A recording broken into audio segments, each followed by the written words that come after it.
Hoje vamos trabalhar tensões e deformações. O que são tensões e deformações, né? Tudo isso é originado através de esforços solicitantes. Então a estrutura ela se deforma, ela se tensiona, né? Existe uma tensão devido a um esforço solicitante. Então imagina o seguinte, eu tenho essa barra, uma barra prismática, sendo uma carga P aplicada axialmente ao seu eixo, e a partir que essa barra sofre essa solicitação externa, ela sofre um alongamento, tá? E a gente tem uma definição muito interessante que se chama deformação específica, que é esse alongamento, a razão desse alongamento pelo comprimento inicial. Então, você imagina essa seção, a barra prismática pode ser um quadrado, né? Então, tem esse quadrado, ele está se alongando, né? Essa barra, ela se alonga e sofre uma deformação. Imagina a seção MM aqui, né? Quando eu corto essa seção MM, a área dessa barra quadrada, ela vai estar sofrendo uma distribuição dessa carga P. Então aí a gente tem outro conceito, que é o conceito de tensão. Tensão é definido como a carga P sobre a área, né? A razão de carregamento sobre a área. É a mesmo aquele conceito de pressão, tá? Então essa tensão ela é originada também desse carregamento externo. Então no carregamento externo a gente tem uma deformação e uma tensão. Dessa deformação a gente tem a definição de deformação específica, que é a deformação sobre o comprimento inicial, e temos a definição de tensão, que é força sobre área. Então, tensão é representada pela letra grega sigma e normalmente é dada em newtons por metro quadrado, ou seu múltiplo ou submúltiplos, tá? Então, no sistema internacional digamos, quilonewton por metro quadrado, mas sempre adota newton como a força e metro e seus múltiplos e submúltiplos como a distância de comprimento e área, tá? Então eu tenho aquela definição, deformação específica igual a deformação sobre o comprimento inicial. Todo material, quando ele é fornecido esse diagrama de tensão e deformação, são materiais que são ensaiados.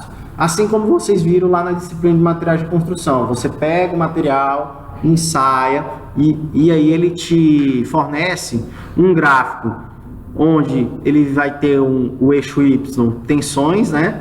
E no eixo X deformações específicas. Então tem uma região que eu chamo de região elástica, que ela segue o limite da proporcionalidade, né? O que significa isso? Todo material que é submetido a um carregamento dentro dessa região elástica, a partir que eu tiro o carregamento, ele volta para o seu comprimento original.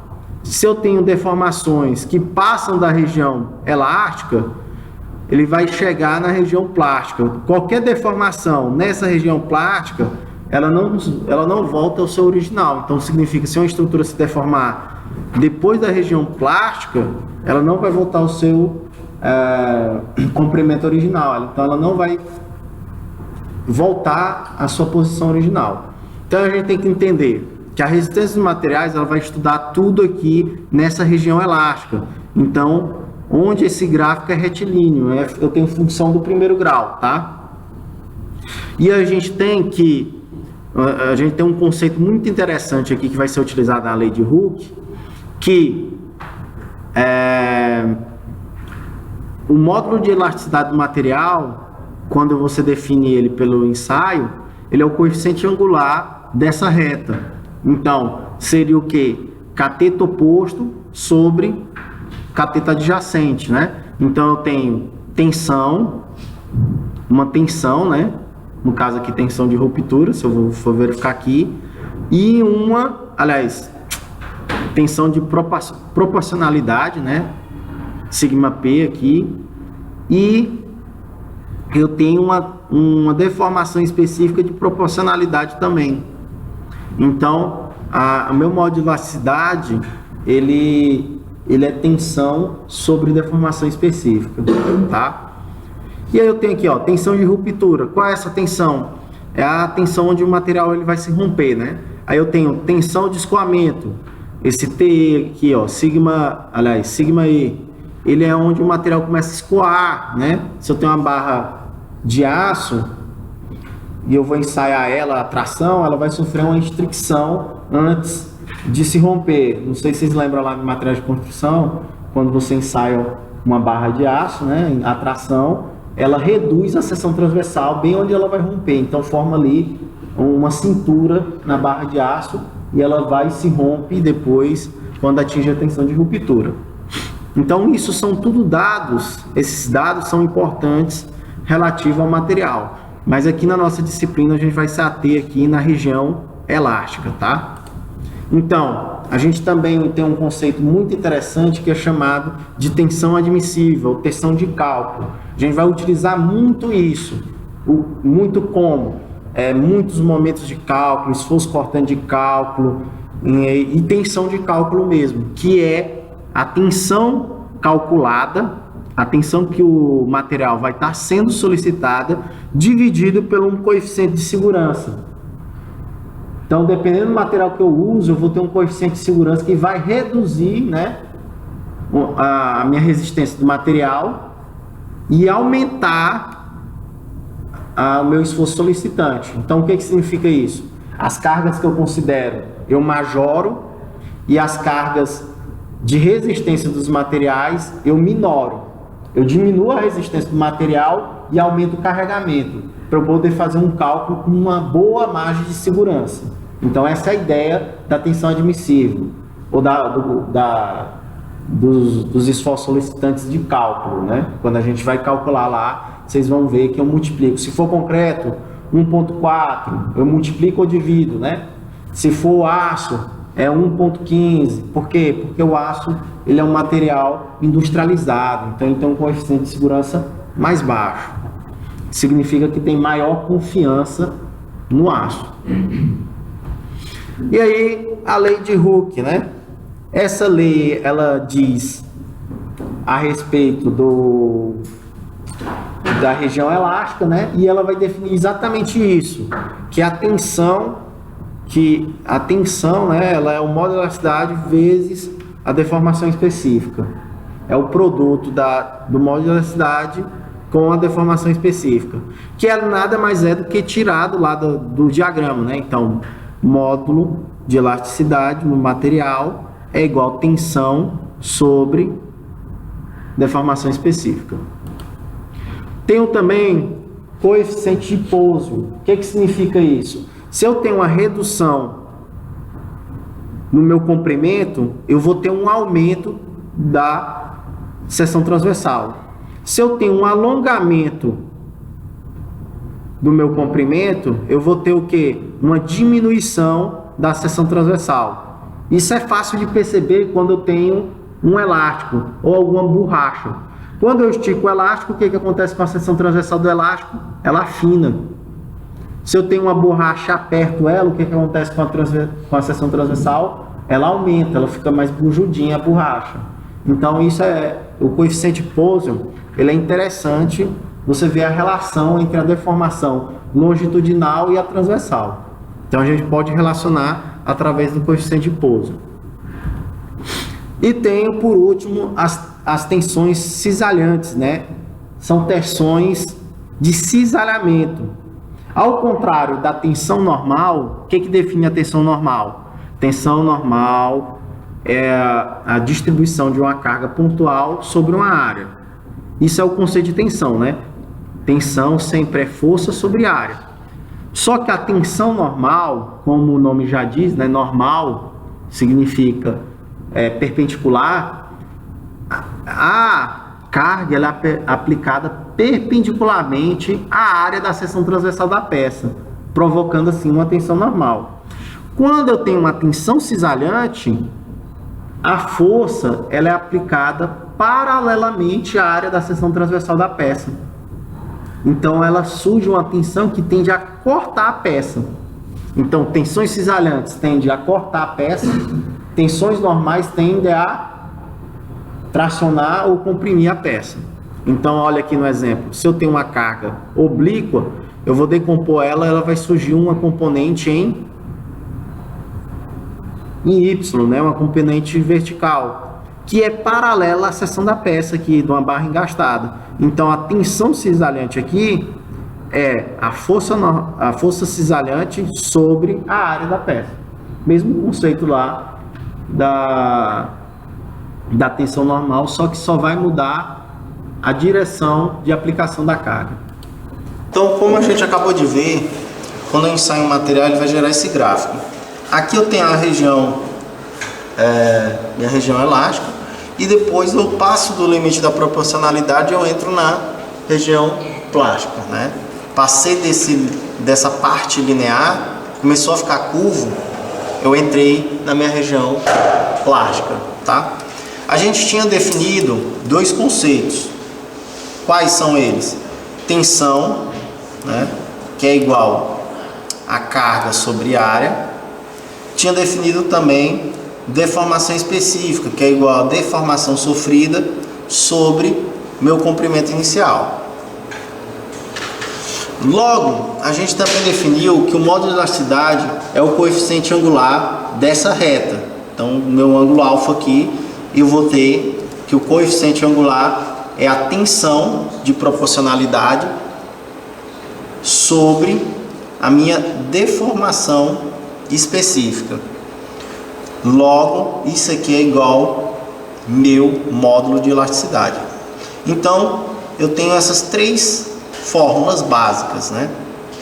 Dessas três fórmulas básicas, eu posso dizer que a tensão é igual ao módulo de elasticidade vezes minha deformação específica. Partindo disso, se eu quero calcular somente as deformações, eu posso estar montando uma fórmula isolando as deformações. Então, eu vou substituir tensão e deformação específica da equação do módulo de elasticidade. Então, vai ficar tensão é igual P sobre A, que é igual a módulo de elasticidade vezes a deformação específica, que é a deformação sofrida sobre L, certo? Então, eu vou ter, se eu quero somente uma fórmula que vai linkar com a deformação sofrida, eu vou isolar minha deformação. Então, como é que vai ficar? Deformação é igual P A sobre A, né? Pego aqui L, passo, está dividindo, passa para lá multiplicando, então fica PL. Passo o módulo de elasticidade que está multiplicando, passo para o outro lado da igualdade dividindo. Então, AE, né?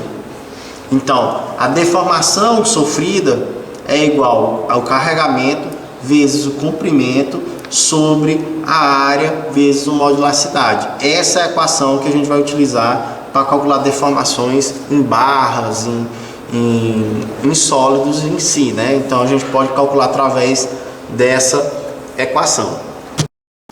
Respondendo aqui nosso primeiro exemplo de tensões e deformações. Exemplo 1. Uma barra de aço cujo módulo de elasticidade é 2 milhões de quilogramas-força por centímetro quadrado, de seção quadrada e comprimento de 5 metros, sofreu um alongamento de 2 milímetros para uma carga de 10 toneladas forças. A pergunta é calcular o lado do quadrado que faz parte da barra e a tensão de tração na barra. Em primeiro lugar, para eu definir a tensão na barra, eu tenho que ter o lado, pois eu tenho que ter a área da seção, tá? Então vamos pegar aqui e colocando quais dados eu tenho, né? Então eu tenho o módulo de elasticidade, 2 milhões, né?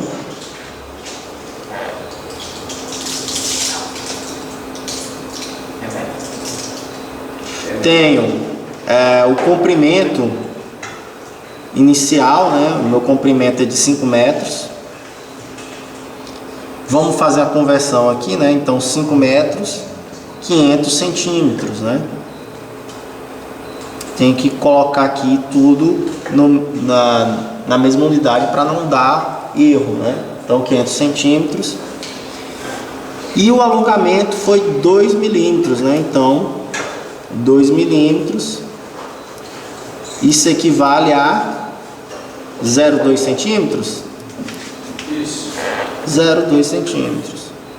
Para uma carga de 10 toneladas força. Tem a carga também, então P, 10 toneladas força. Que é a mesma coisa que 10 vezes 10 elevado à terceira. Que dá 10.000 quilogramas força. Vocês repararam, a gente utilizou as mesmas unidades, centímetro, quilogramas força, quilogramas força. Agora eu posso aplicar nas fórmulas que essas unidades elas vão se interagir, né? Como está na mesma unidade, não vai ter erro. Então vamos lá. Primeira coisa que eu tenho que saber é que eu tenho todas as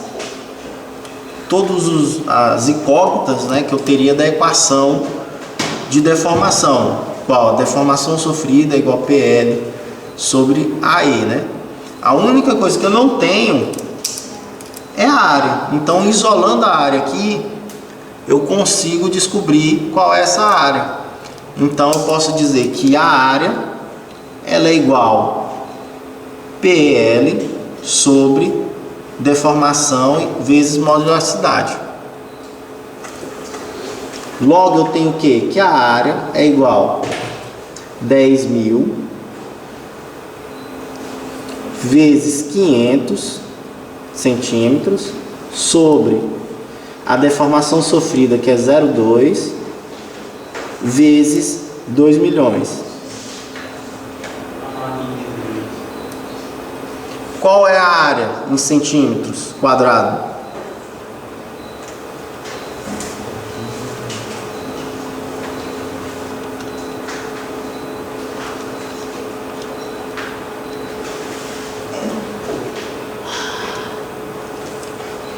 Deu 12,5 centímetros quadrados.